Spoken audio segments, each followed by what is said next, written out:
Thank you Right. very much, Dr. Thank you. Please, all the participants in this session, you are welcome to give your questions and intervention.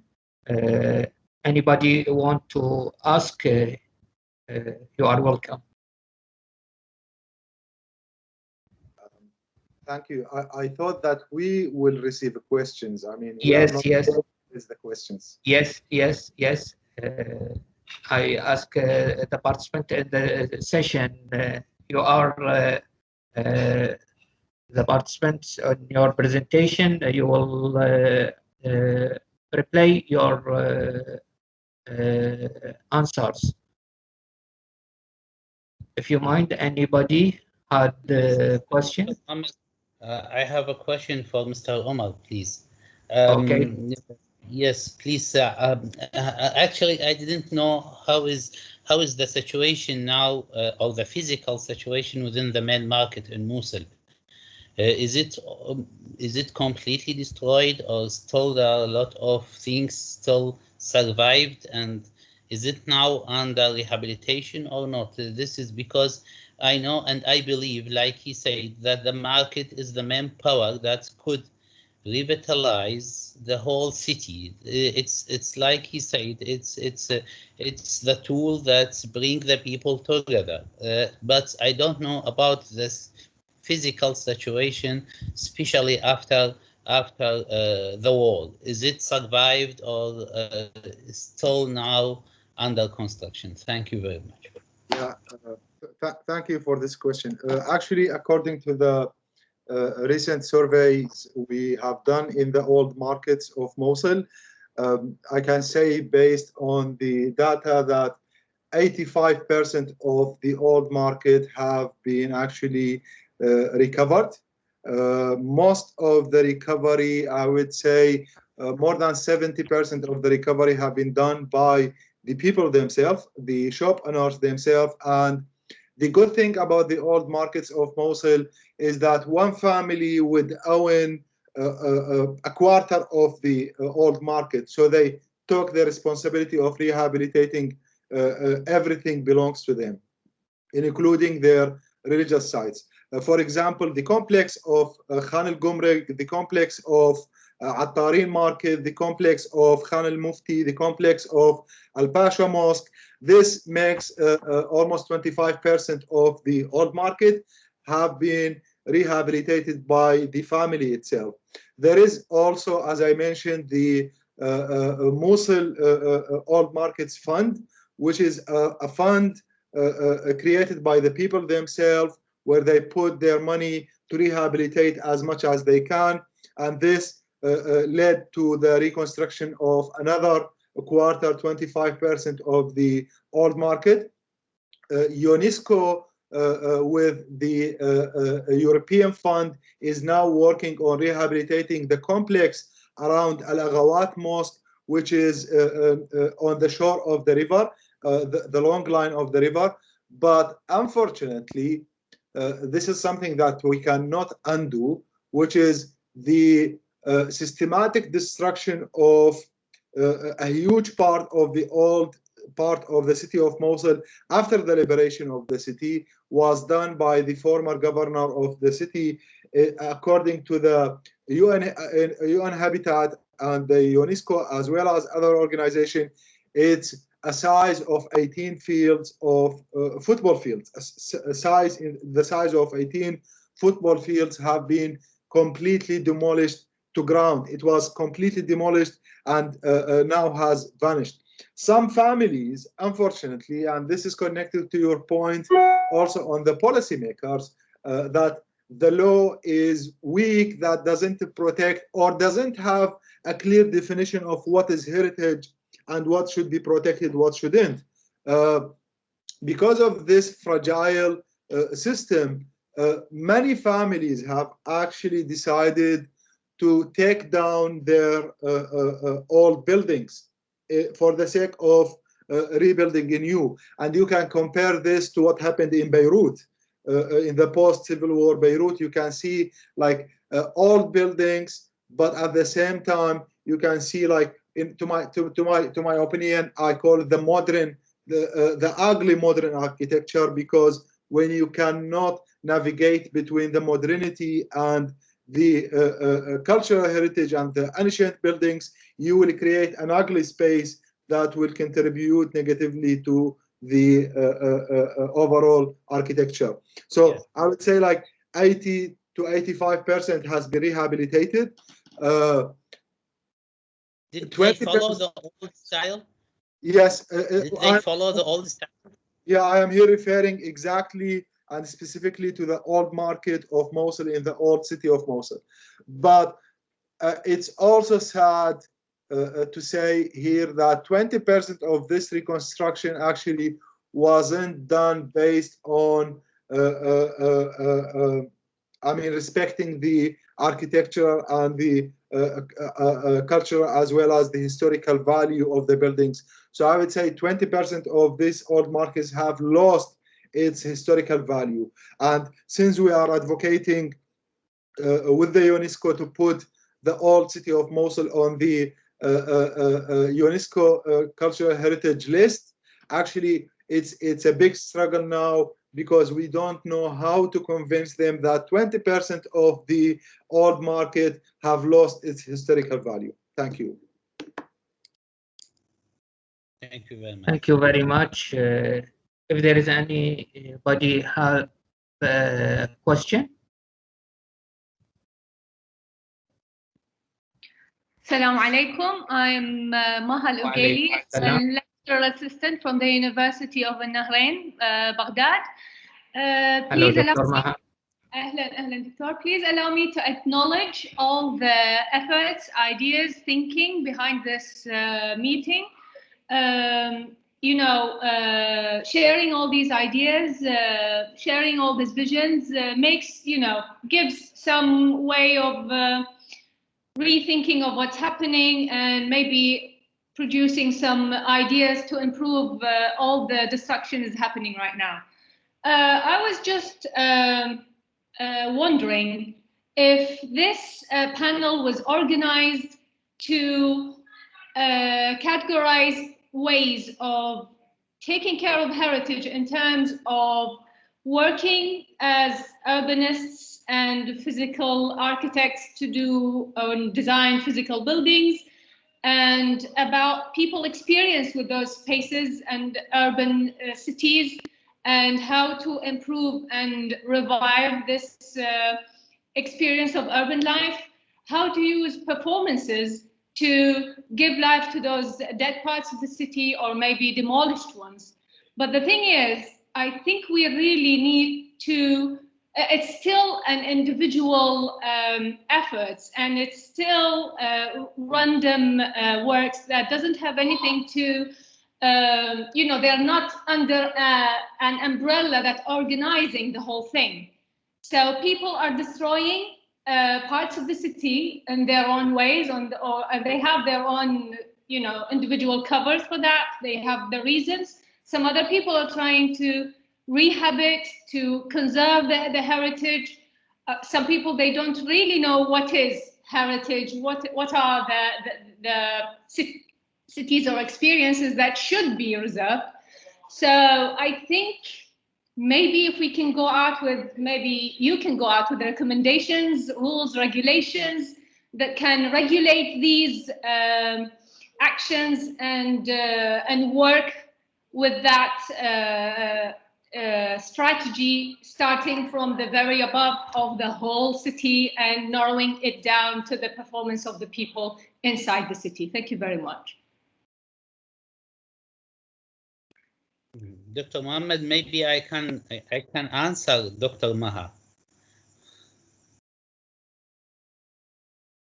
Is it possible to answer Dr. Maha? Maybe I can explain her something that I experienced. Yes, Dr. Mohammed, I yes, can hear Dr. Mohammed Al-Hassani, you can answer Dr. Maha. I'm very glad that I hear your voice. Dr. Maha, what I faced that there are many institutes are engaged within the heritage. For example, in Baghdad, we have the Antiquity Institute, we have the Mayoralty of Baghdad, even the Mayoralty of Baghdad, we have the sectors it's belong to Al Safa, and Al Safa say that there are always many sectors that that have to take the decision about this. Multi sectors always cause a problem within having the final decision. You say that all should be under the umbrella of one authority. This is right, but within our law is not updated. It's a very old law that's always hindered the development within the city. We have to say that we have to change our law, and we have always to organize or to make one authority who can control the historical sites. For example, why we don't have maybe for example, the city of Baghdad has, I think, 9 or 8 minorities. Why the old city? They don't it doesn't have its own minority. This is one of the problems. That's if you have one authority that could take the decision, you can control everything. But now we have many sectors, the antiquity institutes, the mayoralty of Baghdad, the governor of Baghdad. They all say we have to take the decision, and we don't have one umbrella. So the problem is with our bureaucracy, with our structuralism of the institute itself, and also within the multi-sectoral institutes that govern the old cities in Baghdad, or maybe in whole Iraq. Thank you very much. Thank you, Dr. Mohammed. Maybe I will add something, Dr. Amah. Thank you for your question. With this session, we focusing on the upgrade awareness of community to preserve the heritage. But which community had the ability to conserve heritage? Maybe my student, MSc student, Noor Diya, focusing on this matter in her thesis. She submit smart communities as dynamic urban system and urban preservation. Not any community have the ability to preserve the heritage or have the awareness how to deal with the heritage. Dr. Mohammed and Dr. Umar focusing on some experience with the community, but maybe there are elite and not the public awareness inside the citizen. So we need to change our role, especially in Iraq. If we're focusing only for the community, maybe the community, they contribute in destruction of heritage. And the problems very complex in Iraq. Dr. Mohammed focusing on the administration and the rules. So, we had many problems. So to solving this problem, we need projects. Maybe I will focusing in the end of this session. If there is anybody had Dr. Mohammed, there is yes, please. Omar Mohammed hand up. There is a hand up there. If you could check it with the people icon. Omar Mohammed. Yes, thank you. Okay, Dr. Omar. Yeah, I would like just to say something regarding your comment, Dr. Mohammed, regarding the community and the response to the reconstruction of the old markets, as well as the conservation plans and their role in the sustainable urban preservation. Actually, they are not the elites at all. Yes, the funds mostly came from notable families, but when we look, for example, at the reconstruction of the 17th century mosque, Al-Pasha Mosque, it was actually rebuilt by artisans, local artisans from the old city of Mosul, who have been coming from like long line of families working on the preservation of cultural heritage sites. Also, when you look at the old market, especially in the Haddadin market, most of it was rehabilitated by the local expertise. It's not the elite part. Also, you can look now at the emergence of the IT development as well as the 3D preservation, the role of the technology in the preservation of the cultural heritage. We have many examples in Mosul of young people are working on creating models for better preservation of the cultural heritage, not only the physical preservation, but they are also using the VR technology and the 3D technology to raise awareness toward protecting the cultural heritage. There's also something important is part of the issue of protecting the cultural heritage in Iraq, as I said, is first, we don't have a clear definition of this. Second, the authorities have not yet addressed the importance of promoting the cultural heritage of Iraq in general and Mosul as well, and making it part of the cultural economy or economic culture, as well as the tourism. Those three elements are essential toward sustainable protection and preservation. And I myself, I am against of putting the whole decision making in the hands of the authorities. We need trust funds, just like, for example, in the Torino city in Italy, after the destruction of Torino in the Second World War, most of the reconstruction was done by trust funds created by intellectuals, by community leaders, etc. We need also these kind of examples in Germany, other examples in Sarajevo. They are all effective and important examples of the very fundamental and effective role of the local communities in the preservation. Of course, it's important to have international organizations as well as the government as a policymaker. But after all, and I repeat this again, you cannot put a policeman on every single site to protect it. What we want is the protection that comes from the community that value first, and second, has knowledge of what this site is and its importance. Thank you. Thank you very much, Dr. Omar. I met the governmental committee from Mosul and the stakeholders after the destruction of Mosul.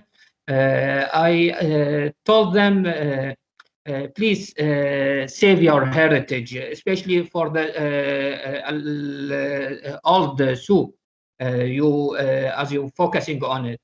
But I saw that the merchants and the stakeholders who win these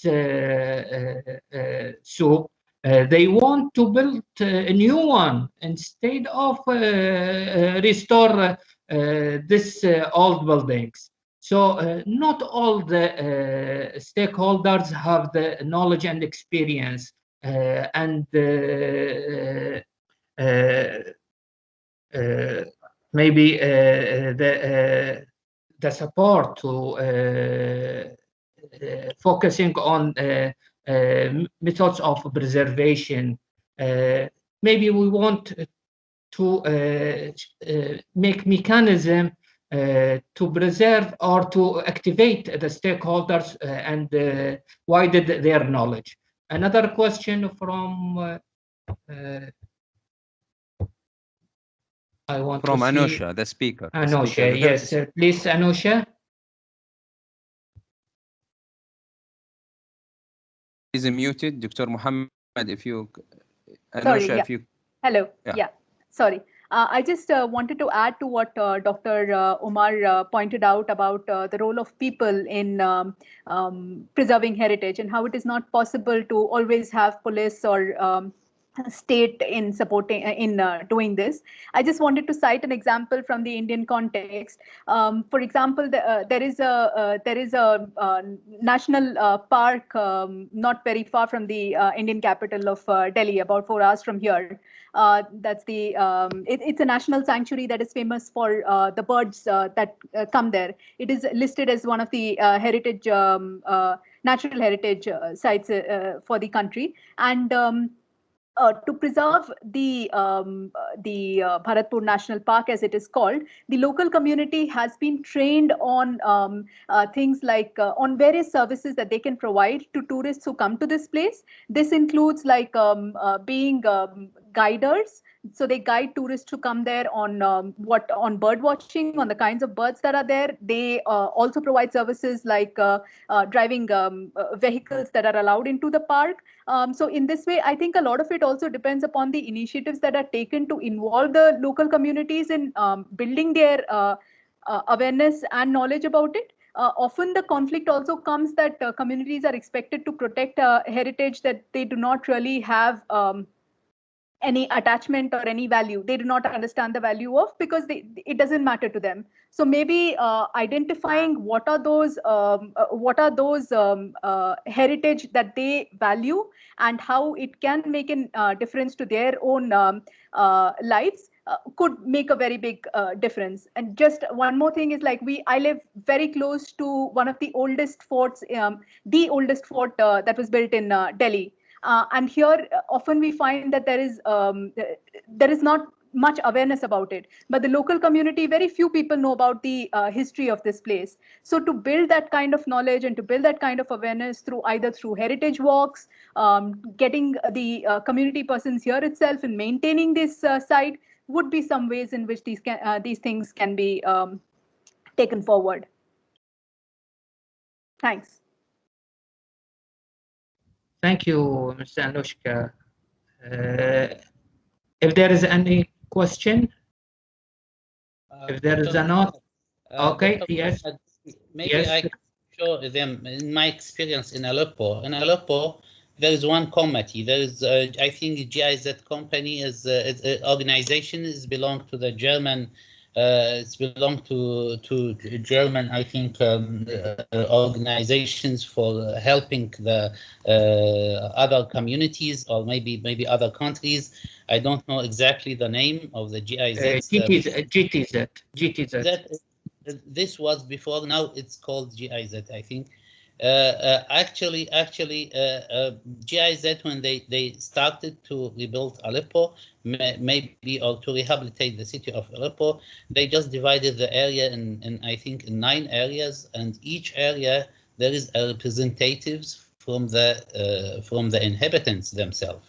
That means the decision makers the decisions are architects, maybe are planners, and also there are some people from the inhabitants themselves. They are selected. They should be all inhabitants. They should know the mechanism of the whole quarter, and they will those inhabitants are part from the decision making.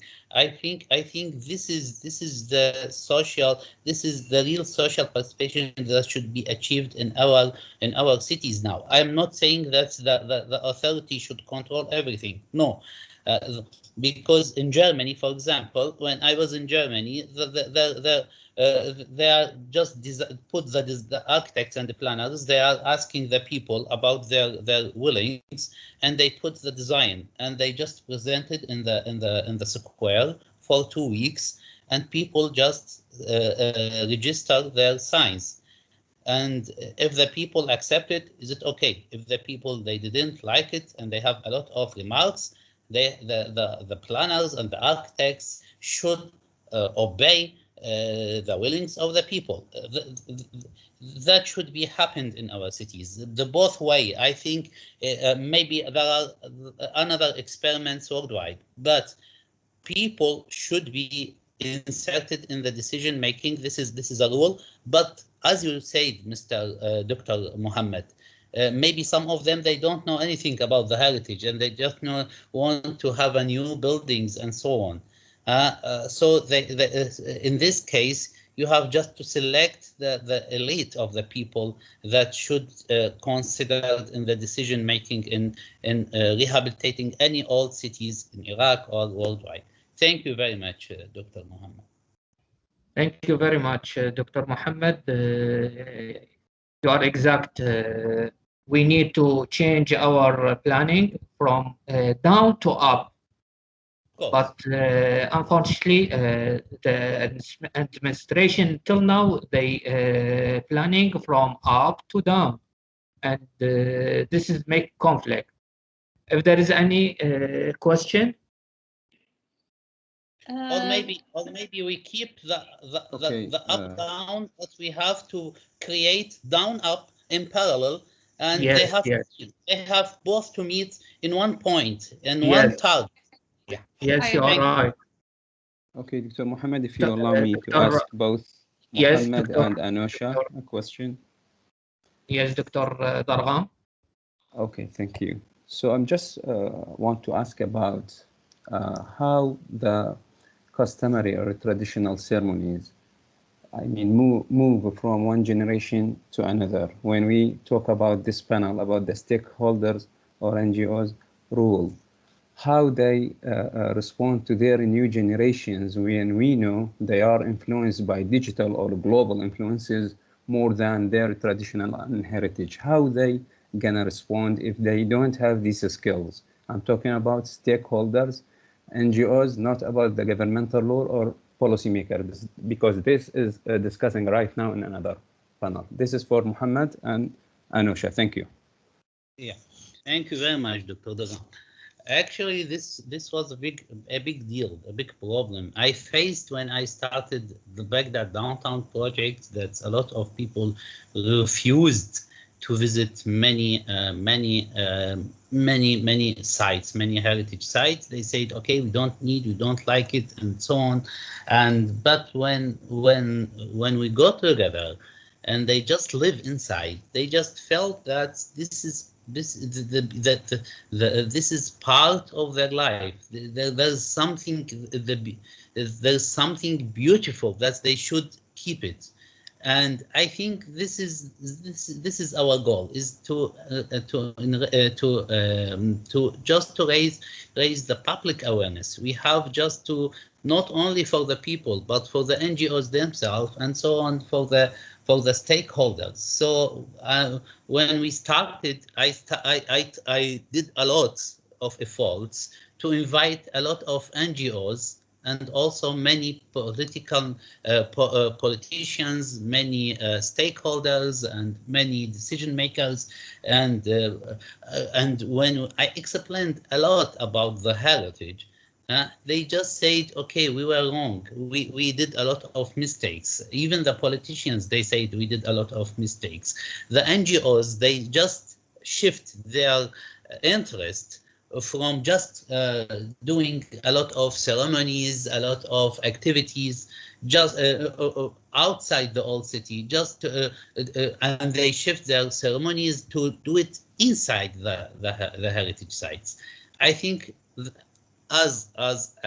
we as an architects, urban planners, and we have to be more engaged within the society, not only for the academic field.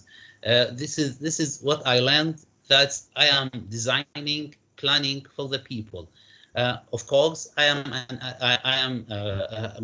did a lot of academic research, but I have first of all to teach the people how to deal within the heritage sites and how to deal within the tangible and intangible heritage. When I say to the people intangible and tangible heritage, they don't know the meaning of the word, of course. But when you make them live inside the heritage sites, they can feel it. And at that time, you can explain very well about the meaning of those words. Thank you. So I would just also respond to that question. Just from the experience of what Praxis has done with certain partner organizations, I'd like to give you three examples. We work with communities that are known as nomadic and denotified tribes. These tribes were criminalized by a British colonial rule sometime in 1871. And 150 years later, since that law was passed, these communities are still struggling to change the perspective about themselves. So like I mentioned about the Kalbelias during my presentation, they also form one of these tribes. What work is being done, for example, with the youth of the community or the new generations of this community? They are being, taking the example of Budhan Theatre Group, which is a theatre group of a community called the Charas in Western India, who are again a highly stigmatized and community. Any theft or any kind of incident of law and order rioting happens in their locality, and they are the first people to be picked up by the police, whether or not they what education degrees they hold, whether or not they what kind of challenges they have, whether it's men, women, it doesn't matter. They are just picked up, and it doesn't even matter whether they were in the vicinity of where the law and order issue took place. So this theatre group that started with this community brought the youth from the community to use theatre as a medium to talk about what kind of culture and tradition that they wanted to let the world know that they was their culture and tradition. So they wanted to change the stereotypes, change the narratives around them. So this was one theatre example of a theatre Budhan theatre group that did that. The second is we are involved with this National Alliance group that works on showcasing films that are made about these communities and people from these denotified tribes. So it's called the Nomad Film Festival. And now that it's 150 years of like a law still holding such stigma over people, there is an attempt that this kind of a Nomad Film Festival will talk about the intangible heritage and cultural heritage of these people, such as the food, their dance forms, their different practices, their traditional medicine forms. So these are showcased through these films, which are made by youth, made by the new generation about their own culture and heritage. So this is the second example. And the third example talks specifically to the what you asked about use of technology. So Praxis does a lot of digital stories. We facilitate groups, community groups to create digital stories, which are largely a way in which images are images run in the foreground with a narrative by a person talking about their own individual or collective experience. And these digital stories are used as means to again change the narrative. So these are three things I just wanted to mention about how new generations can contribute to this. Thank you. Thank you very much, Ms. Anusha. Maybe I need to close this session because the time will over. I will focus how to activate working with the international communities or with the communities inside Iraq. Because we haven't planned to activate this role. And we need to benefit from the international experience, especially in Syria, as mentioned by Dr. Mohammed. And there is another experience made with ICOMOS in 2050 after the destruction of Aleppo. They make a project which name Anqa project. And in Tunis, there's another project, Amal project. They had a plan to activate the community role, the administrative role, all the stakeholders that need to activate their roles to preserve heritage. So maybe with the Iraqi situation, we need a pilot project. We need to begin with the small projects to be enlarged year after year. this opportunity by this workshop. I need to thank all the organizer of this workshop, especially Dr. Mohammed Jamal, Dr. Sabih Lafta, Dr. Dargham, Dr. Aula, and all the organizers who I didn't know their name. Thank you very much for your interest, comments, and presentation. I wish the success for all, and we wish to meet in another occasion. Thank you very much, and good luck. Have a nice day. Thank you. Thank you. Bye. Thank you. Bye-bye.